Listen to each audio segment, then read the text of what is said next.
Karachi medical and dental college یقینی طور پر اس وقت ہم کہہ سکتے ہیں کہ وہ لاوارث ہے، اس لیے کہ مہینہ ہونے کو ہے وہاں پر کوئی پرنسپل تعینات نہیں کیا جا سکا ہے۔ ہم آپ کو بتاتے ہیں 5 نومبر کو گورننگ باڈی کا اجلاس ہوا تھا جس میں ایڈمنسٹریٹر کراچی بیرسٹر مرتضی وہاب بھی موجود تھے۔ اس موقع پر طے کیا گیا تھا کہ سلمان مصطفیٰ کو فی الحال پرنسپل بنا دیتے ہیں اور اس کے بعد ایک سرچ کمیٹی بنائی گئی تھی جو کہ مستقل پرنسپل کی تعیناتی کے لیے اپنی سفارشات پیش کرے گی اور اس کے بعد مستقل پرنسپل آ جائے گا۔ لیکن حیران کن طور پر 5 نومبر 2021 کو گورننگ باڈی کی ہونے والی میٹنگ کے منٹس بھی ذرائع کے مطابق سائن نہیں ہوئے ہیں اور نہ ہی سلمان مصطفیٰ کا بھی کوئی آرڈر نکلا ہے کہ وہ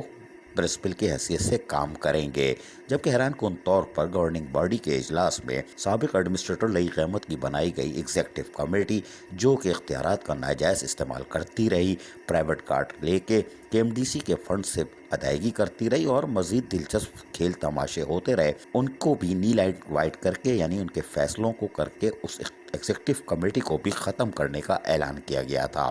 لیکن کیونکہ منٹس ہی سائن نہیں ہوئے ہیں اور ایگزیکٹو کمیٹی کے آرڈر بھی باہر نہیں آئے، جس کی وجہ سے ایگزیکٹو کمیٹی ہمارے ذرائع کے مطابق تاحال کام کرنے کے لیے بے چین دکھائی دیتی ہے اور کہتی ہے کہ ہمارے پاس کوئی آرڈر نہیں ہے، آرڈر آئیں گے تو ایگزیکٹو کمیٹی ختم ہوگی۔ یہ کراچی میڈیکل ڈینٹل کالج میں ہو کیا رہا ہے؟ طلباء و طالبات کا مستقبل بھی ہے، وہاں پر پروفیسر ڈاکٹرز کے ساتھ ساتھ ملازمین کی بڑی تعداد موجود ہے، لیکن 25 دن گزر جانے کے باوجود بھی نہ تو کالج میں پرنسپل تعینات کیا جا سکا، نہ گورننگ باڈی کے منٹ سائن ہو سکے اور نہ ہی سرچ کمیٹی نے اپنا کام مکمل کر سکی۔ یہ کراچی میڈیکل ڈینٹل کالج یقیناً کراچی کا ایک مستند ادارہ ہے، لیکن تباہی کی طرف ایسا گیا ہے کہ واپس آنے کو تیار نہیں۔ 25 دن گزر گئے، کوئی بات نہیں، لیکن 5 نومبر کی گورننگ باڈی کے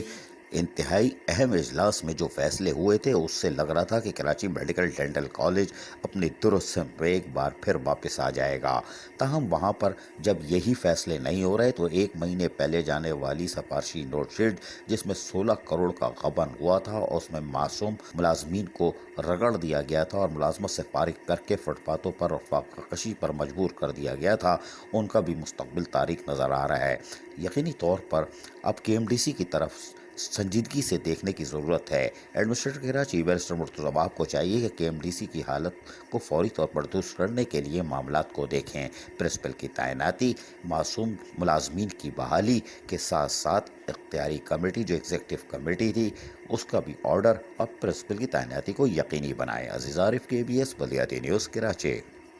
ایسی ہی خوبصورت ویڈیوز فیوچر میں حاصل کرنے کے لیے ریڈ بٹن پر کلک کر کے اور بیل آئیکن کو پریس کر کے ہم سب کے سبسکرائبر بننا مت بھولیے۔